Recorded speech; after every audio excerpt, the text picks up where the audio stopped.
two loves in my life from like a little kid till now, and it's been fashion and film. Directors that were really seminal in my life were like John Cassavetes, Werner Herzog, and Rainer Fassbinder. It's been my dream for like more than a decade to put together a fashion film festival. I remember when I was working with Alex Shedvertinsky, I worked with Disciple Films. We did collaborations, and even back then I said I want to put together a fashion film festival, and I researched it a bit, but there just wasn't enough material out there. Nobody even knew what a fashion film was. Now every agent is telling their photographer they have to go out and they have to pick up a video camera. In the past year alone, it's just like exploded. I think it's pretty clear that film is the future.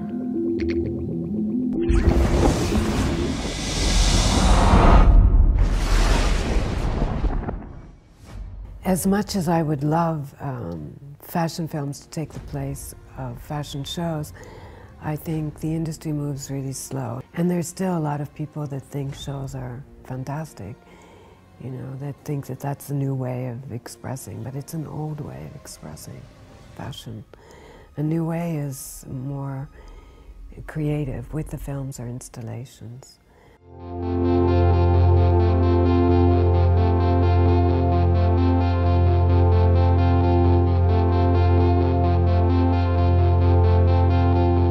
The whole idea of my festival is to show the diversity of ways you can express fashion, beauty, or style.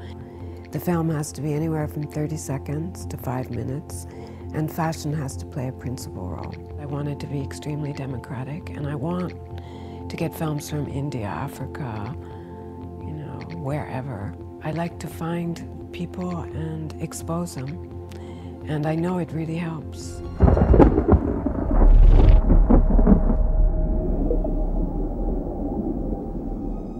I have established directors, established houses, as well as unknowns. And I think in order to promote someone that's unknown, you also need to have the counterpart of someone that is known.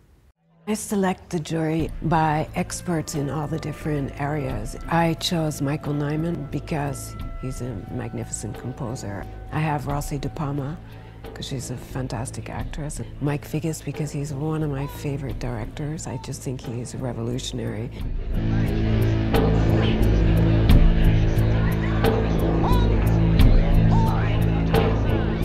For the next edition, I have Rodarte, because I like to have a fashion designer involved as well.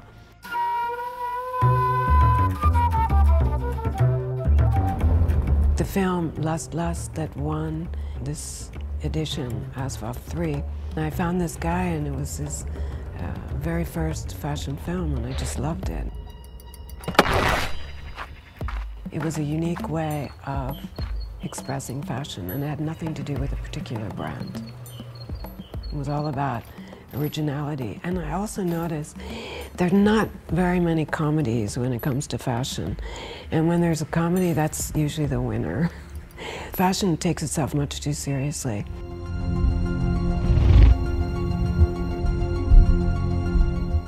Well, the whole idea of A Shaded View on Fashion Film is to create a platform for directors and designers to express themselves and to inspire and to be inspired. I mean, the idea in the beginning was, let's show some films, and the people that are watching the films are going to go out and get their little mini DV cameras or their big cameras and go out and make a film. That's the idea. Or you make it on your mobile phone. It doesn't matter. You just have an idea and just go for it, and just have blinders on until you get there. And no matter what obstacles you come up against, you just keep going, because if you believe in what you're doing, you'll get there.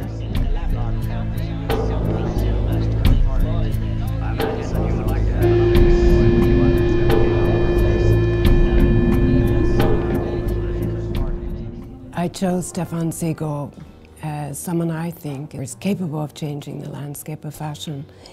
He has a website, and the focus of that website is to promote emerging talents. And he has now, I think, around 6,000 designers, and about 16 million hits a month, which is quite remarkable. Not Just Label is, I think, the leading global talent launch platform for young fashion designers. The idea was really simple. Let's just create a platform where the leading fashion designers of tomorrow can upload their collections and showcase them. And parts of the industry such as the press buyers, shoppers and investors, they can look for designers, and it was a really simple idea. Overall it worked, and now we're 3 years into business, and yeah, I can't believe how big it became. What I like about the internet is democratizing of fashion, because before you had 300 to 500 privileged people allowed to see the shows. Now, because of the impact of blogging and the internet, it's no longer exclusive. So you can be anywhere and you have a platform. You have your own site, or you are on the site of someone like Stefan Siegal, not just a label. And you can be anywhere. You can be in Riga and people can know who you are.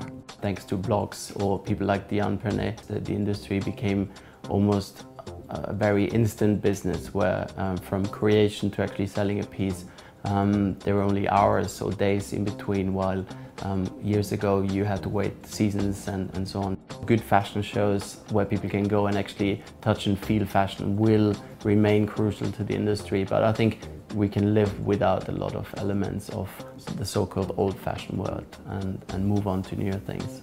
The landscape of fashion needs to change, I think, because for the past 10 years it's been practically entirely in the hands of corporations. What Stefan is doing is taking it away from businessmen as running the design to putting it in the hands of creativity, because really that's what fashion is about. And I think that's what makes him rather unique. He wants to go against the system. He wants to make his own system.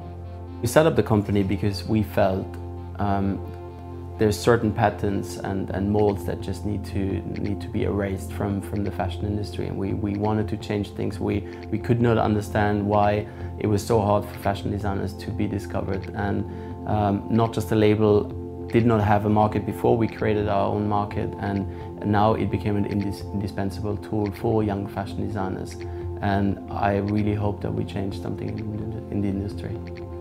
The quality about him that I like the most, and that I think is similar with mine, is we have integrity. We believe in what we do. And we work non-stop, but we don't feel like we work at all, because we do what we love. It's a matter of being an original, not following someone, but setting your own path.